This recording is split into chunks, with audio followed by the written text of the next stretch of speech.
पु- ये जो है पुष्पी पौधों में लैंगिक जनन।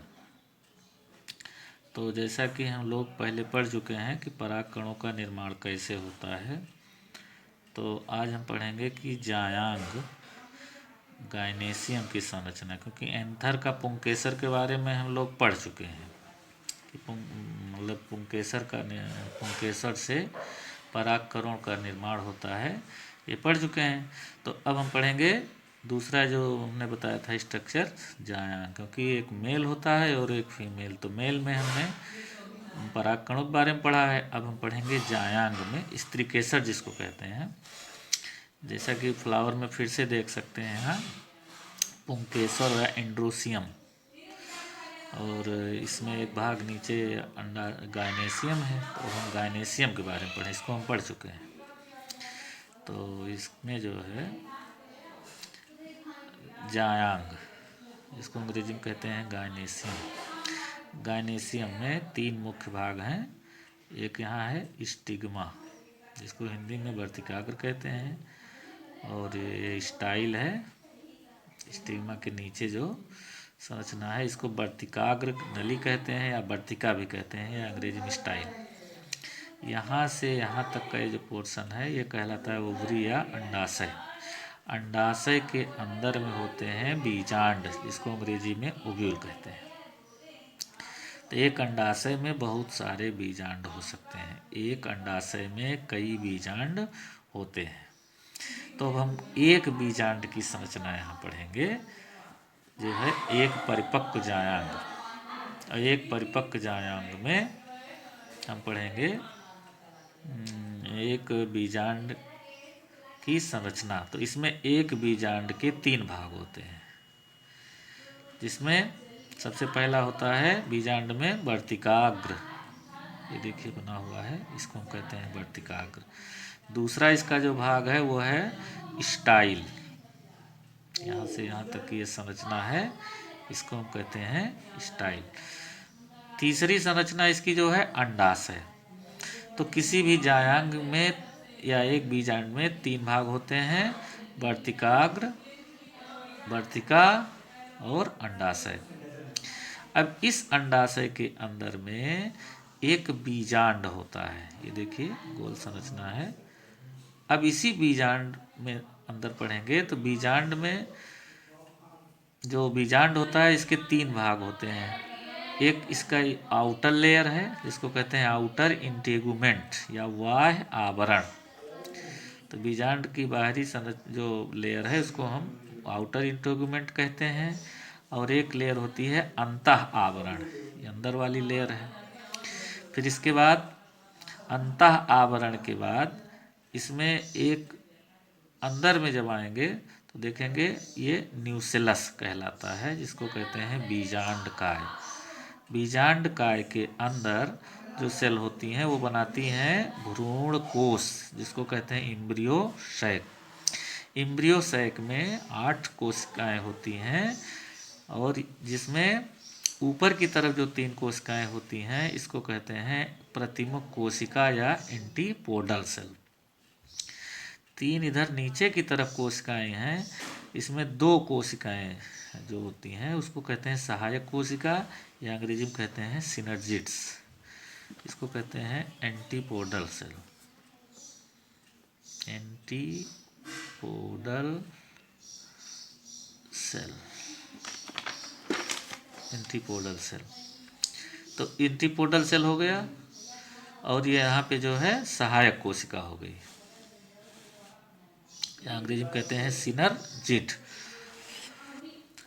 तो यहाँ हम चूंकि एक अगर जायांग का चित्र बनाते हैं तो उसको कहते हैं स्त्री केसर, या अंग्रेजी में कहते हैं पिस्टिल। तो हमने अभी एक संरचना पढ़ी एक पिस्टिल का, अगर कई पिस्टिल जो होते हैं तब उसको हम जायांग कहते हैं, कई पिस्टिल के। तो एक स्त्री केसर की ये संरचना हो गई। इसमें ज़्यादातर नाम आपको सब याद करने पड़ेंगे, इसमें सारी संरचना कौन संरचना कहाँ है इसको आपको याद करना होगा, तब आप किताब पढ़ेंगे। इसके बाद देखेंगे कि एक भ्रूण कोश में 7 कोशिका होती है, अब 8 केंद्रक होता है, जैसे 3 यहाँ है, 3 यहाँ, 3 3 6, इसको हम एक कोशिका मानते हैं, तो 6 1 7 कोशिका हो गई, लेकिन इसमें केंद्रक एक यहाँ है, एक यहाँ है, 2 केंद्रक हैं, इसीलिए केंद्रक 8 होते हैं और कोशिका 7 होती है। अब हम पढ़ेंगे गुर बीजाणु जनन, मेगा स्पोरोजेनेसिस। जैसे वहाँ पढ़े थे माइक्रो स्पोरोजेनेसिस, माइक्रो का मतलब होता है नर भाग, और मेगा स्पोरोजेनेसिस में मेगा का मतलब होता है मादा भाग। जनन का मतलब ही होता है निर्माण। तो अब हम पढ़ेंगे गुर बीजाणु का निर्माण, या कह सकते हैं मादा युग्मक का निर्माण। अब यहाँ हम एक बीजांड को बनाएंगे, एक ओव्यूल को। अभी बताया गया था कि ओव्यूल के बाहर रचना होती है, जिसको आउटर लेयर कहते हैं, फिर इनर लेयर कहते हैं। यह अंदर जो लेयर है इसको कहते हैं बीजांड का या न्यूसिलस। तो बीजांड का के अंदर यहाँ जो सेल होती हैं जिसको कहते हैं अधः स्तरीय कोशिका। अधः स्तरीय कोशिका जो होती है, अधः स्तरीय कोशिका, इससे 2 कोशिका बनती है। ये जो अधः हाइपोडर्मल सेल होती है ये 2 कोशिका बना देती है अंदर में, एक ये है और एक ये है, कहने मतलब 2 कोशिका बनेगी अधः स्तरीय कोशिका, जिसको पहली कहते हैं माइटोसिस के द्वारा ये 2 सेल बनाती है, जिसको कहते हैं बीजाणु जनन कोशिका, पहली हो गई। दूसरी कोशिका जो बनती है जिसको कहते हैं भित्तीय कोशिका।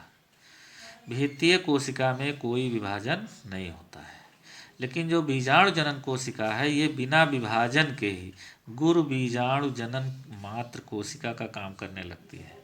माने जो हाइपोडर्मल सेल से जो 2 सेल बन रही हैं, बीजाणु जनन कोशिका और भित्तीय कोशिका, तो भित्तीय कोशिका में कोई विभाजन होगा नहीं, लेकिन जो बीजाणु जनन कोशिका है इसमें बिना विभाजन के ये गुर बीजाणु जनन कोशिका का काम, माने मात्र कोशिका काम करने लगती है। तो अगले डायग्राम में हम फिर बनाएंगे, देखेंगे कि जो यहाँ बीजाणु जनन कोशिका है, यहाँ देखिए इस चित्र में, यहाँ ये गुर बीजाणु जनन कोशिकाएं अर्धसूत्रीय विभाजन द्वारा 4 बनाती हैं। जैसा कि पढ़े हैं कि अर्धसूत्रीय विभाजन में 4 कोशिकाएं बनती हैं, तो 1 2 3 4, यहाँ देखिए 4 कोशिकाएं बन गई। कहाँ से जो है कहाँ से बनी?